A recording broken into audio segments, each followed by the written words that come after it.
हे दृष्ट फल आहेत. पण काही कर्माची फलं जी आहेत अदृष्ट आहेत. इथं आपण पुण्य करायचं मग स्वर्ग मिळतो, ब्रह्मलोक मिळतो, वैकुंठ लोक मिळतो. तर ह्या कर्माचा जो विचार आहे खूप विस्ताराने विचार आहे याचा. आता हा कर्माचा विचार करायचा आहे, कशासाठी करायचा आहे? कर्मातून सुटण्याकरता करायचा आहे बरं का, कर्मात गुंतण्याकरता नाही. 3 प्रकारची फलं सांगितली. अनिष्टम, इष्टम, मिश्रंच त्रिविधम कर्मणा फलम.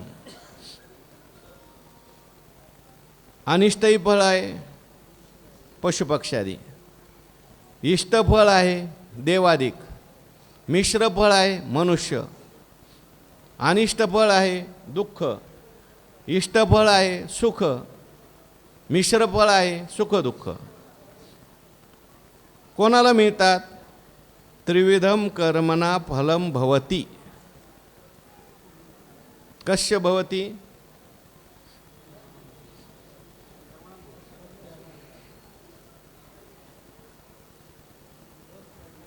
अत्यागिनाम भवती. अत्यागिनाम म्हणजे जो कर्तृत्वाचा अभिमान, फलाचा त्याग करत नाही त्याला.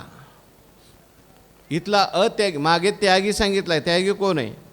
म्हणून या पुरी जगी कर्मे त्यजितो मानू महात्यागी. हां, एवढंच फक्त. म्हणून या परी जगी कर्मे त्यजितो मानू महात्यागी. तेने आत्मबोधे तैसे अविद्येशी कर्मनाशे पार्था त्यजी जे आईसे ते त्यजिले होय. हा त्यागी.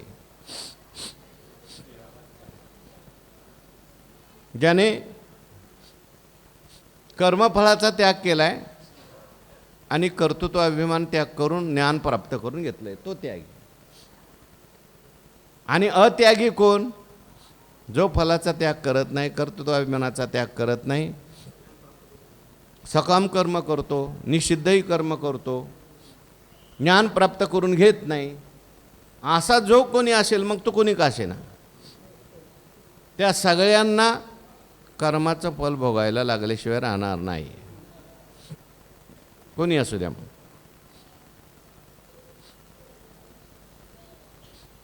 धृतराष्ट्राने विचारलं, माझी 100 मुलं मेली, मी काय पाप केलंय म्हणले. या जन्मातलं तर तुला पुढं भोगायला मिळणार आहे म्हणे, पण मागचं आहे. भगवंतानी त्याच्या डोक्यावर हात ठेवला, त्याला मागचे जन्म दिसायला लागले. 50 जन्माच्या पूर्वी तो पारधी होता, फासे पारधी. बेहेलिया कोणाला म्हणतात? पक्षी पकडणारा. आणि जळतं जाळं झाडावर टाकलं, पक्षी बसलेले होते. त्याच्यामध्ये 100 पक्षी काय झाले? मेले. काही आंधळे झाले.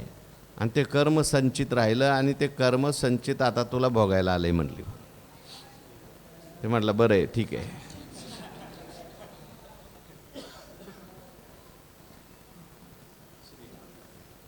म्हणून भवती अत्यागिनाम प्रेत्य. प्रेत्य म्हणजे काय? वाचत जा ना.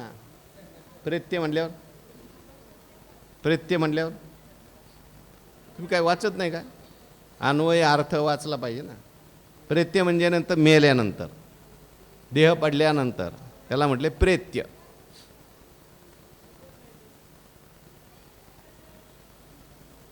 भवती अत्यागिनाम प्रेत्य तू.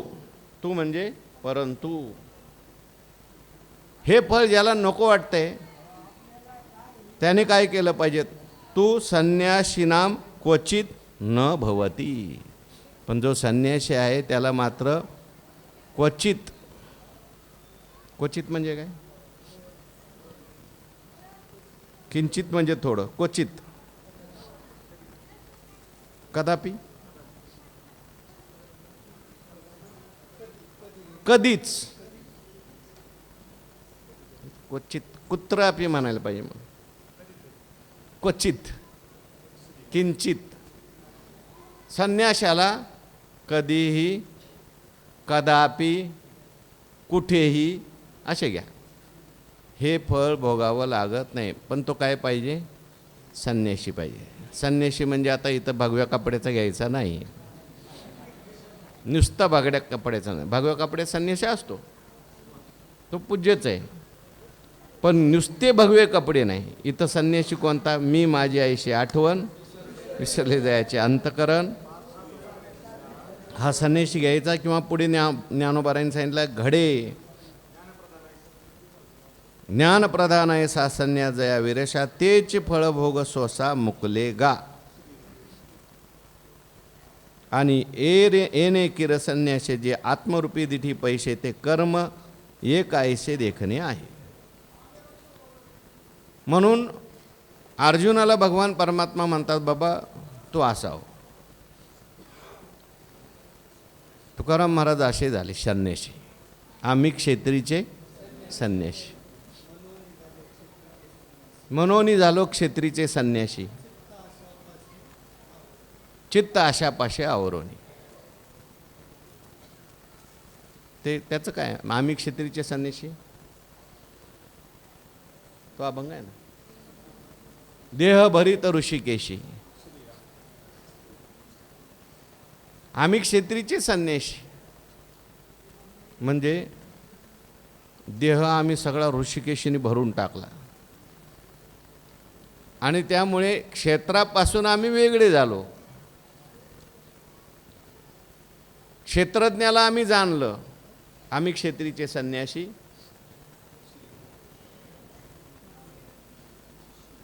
गेला. देहभरित ऋषिकेशी, नाही केली ऐशी आशा, नाही केली ऐशी आशा काम बोहरी.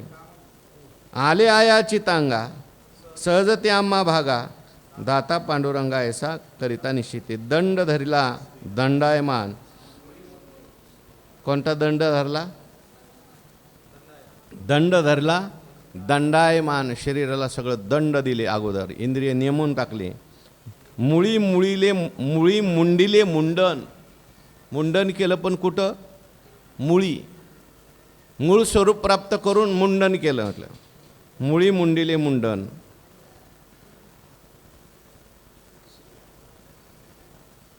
गेला. म्हणून बघू दे. बंद बंदाची कोपीन बहिर्वास अवटडे, काळे साधेला काळ मन करून निश्चळ. लौकिकी विटाळ धरुणी असो एकांत, कार्यकारणाची चाली वाचा वाच्यत्वे नेमिली. एका नेमी केली स्वरूपीच ओळखी, नवे वेशधारी तुका हाच वरीवरी. आहे तैसी बरी खंडे निवडी वेदाची. आम्ही काय वेशधारी संन्याशी नाही, पण आम्ही खरे संन्याशी आहोत. असा जो कोणी संन्याशी झाला, जे पांढरे कपडे घातलेला जरी असला, तो घरात जरी राहत असला, नाथ महाराज जरी आपल्या वाट्याला आले, सगळं कर्म करत होते, पण ते काय होते? संन्याशी होते. असे संन्याशी. आणि मग त्याला मात्र हे फळ भोगावं लागत नाही. तुकाराम महाराजांनी अनेक ठिकाणी म्हटले, बाबा आम्हाला कोणतं फळ नाही. ही सगळी फळं आहेत ती आज्ञेने माणसा करतायत. आम्हाला जन्म नाही, आम्हाला मरण नाही. तुका म्हणे, आम्ही झालो अग्निरूप, लागो नेदू पाप पुण्य अंगा. अशी स्थिती प्राप्त होते. आणि नसेल तर मग भोगावं लागतं. ज्ञानोबा काय लिहितात, वाचा होई पहिली 233.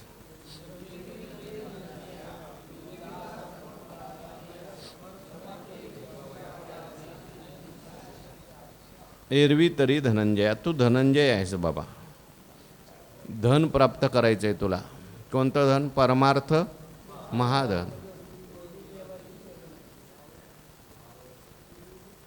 आणि त्याच्याकरता तुला आशा सोडावी लागणार आहे.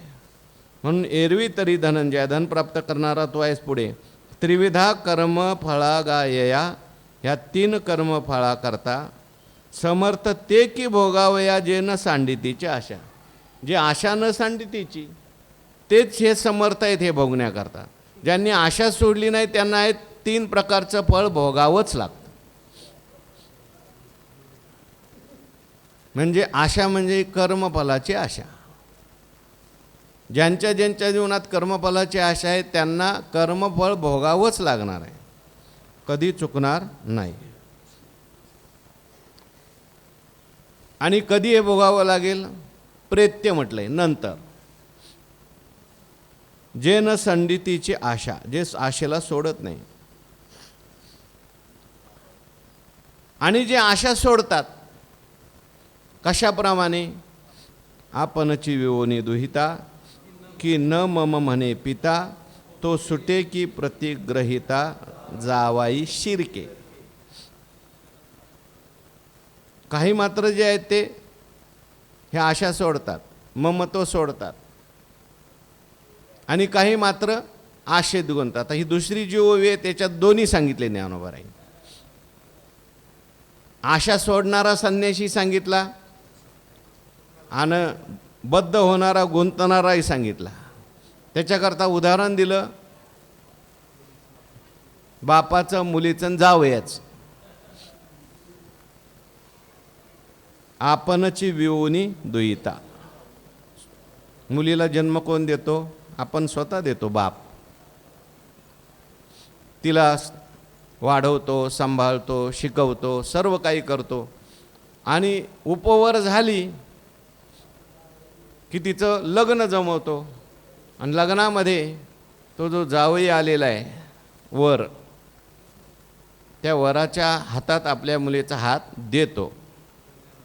त्याला काय म्हणतात? कन्यादान. आणि तो हातात हात घेतो. हा म्हणतो आजवर होती आमची.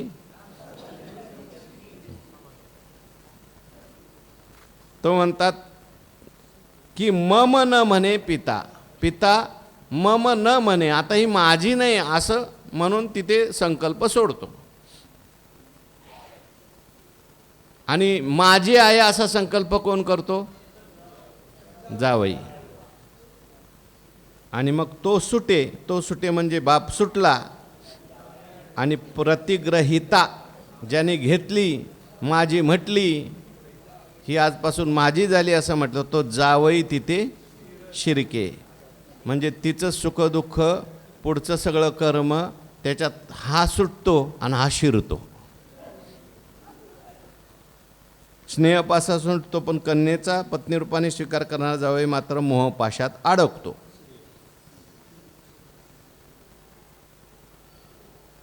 आता हे धार्मिक दृष्टीने घ्यायचं नाही. हा सिद्धांत कशासाठी सांगितला आहे? फळाशेचा त्याग करायचा, तो फळातून सुटतो. आणि जो फळाशेचा त्याग करू शकत नाही त्याला फळ भोगावंच लागतं, याच्याकरता सांगितलं. म्हणून धर्मशास्त्राचा हा दृष्टांत आहे. धर्मशास्त्रासाठी तो ठीकही आहे. पण इथे ज्ञानोबारांनी हा दृष्टांत सांगितला आहे की आसक्ती ही माणसाला दुःख देते. माझेपणा माणसाला दुःख देतो. जिथं माझेपणा नसेल, आसक्ती नसेल, तिथे मग माणसाला दुःख होणार नाही. मुलांचं संगोपन करत असताना सुद्धा प्रेम असावं, सर्वांचा कर्तव्य म्हणून सांभाळही करावा. पण अति आसक्ती ती माणसाला काय दुःखाला कारणीभूत होते, रडायला कारणीभूत होते. आणि ह्याने आसक्ती सोडली, सगळं तिच्यासाठी एवढं करून कधी न सोडणारा, पण तिथे विधीनुसार तो काय करतो? आसक्ती सोडतो. आणि नंतर मग पुढे त्याच्या डोक्यावर एवढा भार राहत नाही मुलीच्या संगोपनाचा सगळा काही, ती मुलगी तिकडे जाते. पण ज्याने तिथे आसक्ती धारण केलेली आहे त्याला मात्र काय होतं? मग सगळं पुढचं बघावं लागतं. म्हणजे धर्मशास्त्राच्या दृष्टीने सुद्धा ह्या सगळ्या गोष्टी करत असताना मागे आपण पाहून आलो, ज्ञानोबारे म्हणतो बघ करा सगळं, परंतु त्याच्यात आसक्ती नको. प्रेम असावं, कर्तव्य करावं, पण त्यात अति आसक्ती नको. तसं आता इथे मुलगी कोणती आहे? कर्मफळ, कर्म. आणि ते सगळं कर्म आपणच निर्माण करतो, आपण निर्माण करतो, आपणच कर्म करतो. पण ज्याने त्या कर्मफलाची आसक्ती सोडली, देवा घे बाबा तुझं तुला, जे जे काही करतो देवा ते ते सेवा समर्पी, तो कर्मफळातून सुटला. परंतु ज्याने म्हटलं मी केलं, माझ्या वाचून झालं का, मीच सगळं करतोय, तो मात्र त्याच्यामध्ये गुंतला. त्याचं फळ त्याला भोगावं लागेल, घ्या मग दुःखही भोगावं लागेल. ज्याने सोडलं कर्मफळ ते सुखी झाले. कर्म करून सुद्धा, कोणतंही कर्म करून सुद्धा, इष्ट अनिष्ट मिश्र कुठलंही होऊ दे त्यांच्याकडून कर्म, पण त्या कर्मफलात ते न अडकल्यामुळे त्यांना त्या कर्माचं फल भोगावंच लागलं नाही. परंतु ज्यांनी करत असताना मी केलं म्हटलं, त्यांना मात्र त्या फळाचं फळ भोगावं लागलं. मग इष्ट असेल अनिष्ट असेल, आपणची झालं. विषाचे आगरही वाहती, ते विकिता सुटले जिती. हां,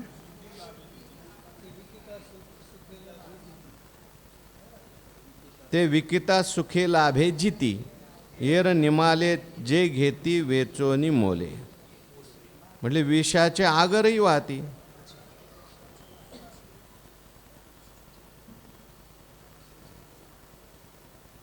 कुठे गेलं ते? आगर म्हणजे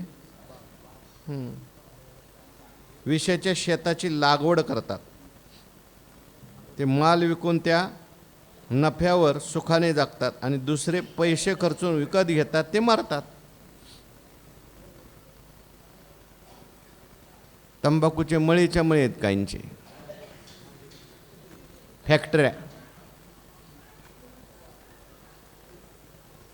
त्या गुटख्याची फॅक्टरी आहे, त्यांनी धर्मशाळा बांधल्या मोठ्या मोठ्या. ज्या क्षेत्रात जाईल तिथं धर्मशाळा आहे.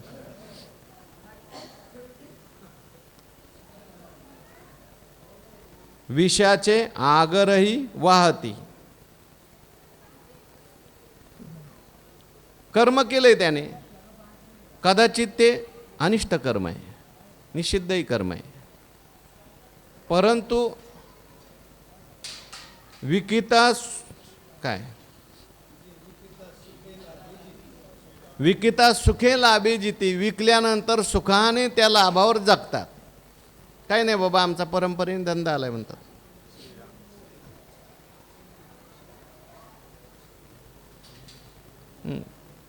वेगवेगळे ते विषाचं सुद्धा काही झाडं आहेत आणि त्याचा सुद्धा काही उपयोग होतो चांगल्या ठिकाणी. आता हे तंबाखू घ्या, गांजा घ्या, हां, तिकडे ते असं म्हणतात त्या कुंभामध्ये जवळजवळ 90-60% तेच चालतं. हां, जेवढे काही साधू आहेत, म्हणजे सगळे तसे नाहीत पण बरेचसे, ते म्हणतात येतो प्रसाद आहे म्हणतात, शिवजी का प्रसाद आहे म्हणतात. कुठेही गेलो आम्ही तर त्या नर्मदे किनारीला पाहिलं बऱ्याच ठिकाणी.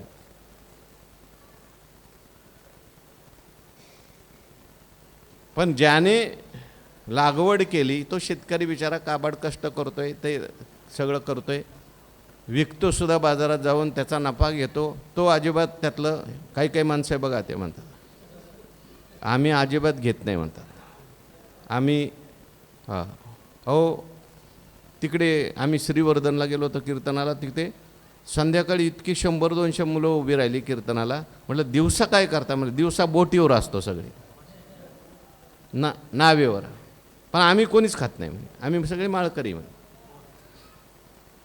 आमचा पारंपरिक व्यवसाय, आम्ही काय करायचं. विषाचे आगरही वाहती ते विकता सुखे लाभे जिती त्या लाभावर जिंकतात. येर निमाले जे घेती, येर निमाले घेती वेचुनी मोले, मोले वेचुनी येर जे घेती ते निमाले, म्हणजे पैसे खर्च करून घेतलं विष आणि ते काय झाले, मेले. काय सांगायचं याच्यातून, तैसे करता कर्म करू अकर्ता फळाशा न धरू, येथ न शके आवरू दोहिते कर्म. त्याप्रमाणे करता कर्म करू असं म्हणून ज्यांनी कर्म केलं, मी करताय, हे कर्म मी करणार आहे, ह्या कर्माने मला फल मिळणार आहे, अशांना कर्म काय होतं, बांधून टाक. पण अकर्ता फळाशा न धरू, त्यांना मात्र कर्म बांधत नाही, फलाची आसक्ती बांधत नाही, त्यांना ते कर्म दुःख देत नाही. कर्म दोन्ही करतात, दोन्हीचा संबंध कर्माशी आलेला आहे. विषयाचा संबंध दोघांचा आलेला आहे, पण विषयाचा संबंध आला, याने लागवड केली, त्याने त्याला पाणी दिलं, सर्व काही केलं, तंबाखूला म्हणा किंवा विषाला म्हणा, त्याचा जास्त संबंध कर्माशी आला. पण तो म्हणतो हे आपल्याला घ्यायचं नाही, हे आपलं नाही, हे विकायचं आहे आपल्याला. आणि हा थोड्यातच घेतो, फक्त थोड्या काळ संबंध येतो याचा, पण माझं म्हणून घेतो, माझ्यासाठी म्हणून घेतो, मरतो. तसं कर्म जे आहे, अनिष्ट असू द्या, इष्ट असू द्या, मिश्र असू द्या, जो कर्म करताना हे करतो, कर्तव्य म्हणून करतो, त्याच्यात गुंतत नाही, त्याला कर्म दुःख द्यायला परत येत नाही, त्याला दुःख होत नाही. पण जो मात्र मी म्हणून कर्म करतो, फलाशे धरून कर्म करतो, अकर्ता फळाशा न धरू, येथ न शके आवरू दोहिते कर्म, दोहिते कर्म आवरू न शके. दोघांना कर्म बांधू शकत नाही, एकाला बांधतं आणि एकाला बांधत नाही. एकाला का बांधतं, तो करताय म्हणतो, फलाशय म्हणतो, आणि जो म्हणतो मी काही नाही, हे मजची स्तव जाहले परी म्या नाही केले, आईशे जेणे जाणीते तो सुटला. कोणतंही करून तयाचे हातू हो का, त्रैलोक्याचा घातू, परी तेने केले मातू बोलू नये. अशा प्रकारचं ते कर्म जे आहे, वाटे पिकलिया वृक्षाचे फळ अपेक्षी तयाचे, ते साधारण कर्माचे फळ घे तया. वाटे पिकलिया वृक्षाचे फळ अपेक्षी तयाचे, लावलं एकाने,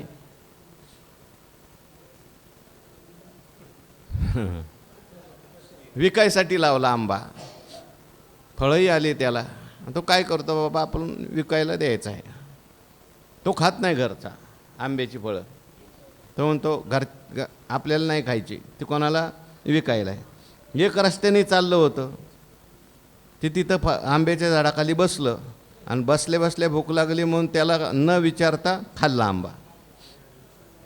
आणि आल्यानंतर मग म्हटलं कोणी खाल्ला आंबा, म्हणलं मीच खाल्ला. मीच खाल्ला, तुझ्या बापाचा आंबा आहे का, काढली काठीन देत मारायला सुरुवात केली, फळ भोग झाला.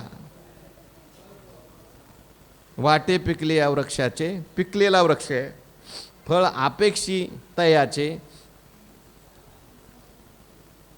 तेवी साधारण कर्माचे फळ घे तया.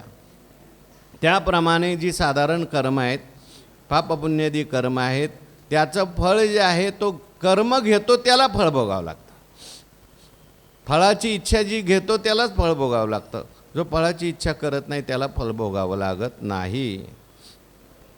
परी करुणी फळ नेघे, तो जगाच्या कामी न रिगे, जे त्रिविध जग अवघे कर्म फळ हे. पण करुणी फळ नेघे, कर्म तर करतोय पण फळ घेत नाही. तो जगाच्या कामी न रिगे. जगाच्या कामी न रिगे. रस्त्यावर पिकलेल्या वृक्षाच्या फळाची इच्छा करेल त्यास ते फळ बंधनकारक. त्याप्रमाणे पुढचे 3 प्रकारचे कर्म करून जो फलाशा ठेवीत नाही तो जगाच्या घडामोडीत सापडत नाही. कामी म्हणजे जगाच्या घडामोडीत सापडत नाही, म्हणजे तो जगात पुनरपी जननम पुनरपी मरणम त्याला येत नाही. सुखदुःख भोग त्याला होत नाहीत. जे त्रिविध जग आघवे कर्मफळ. कारण हे कर्मफळ आहे जग. इष्ट अनिष्ट आणि मिश्र त्याच्याहून जग बनलं आहे ना. पुढे जगाची व्याख्या सांगणार आहेत ज्ञानोबा. देव मनुष्य स्थावर या नाम जगदंबर.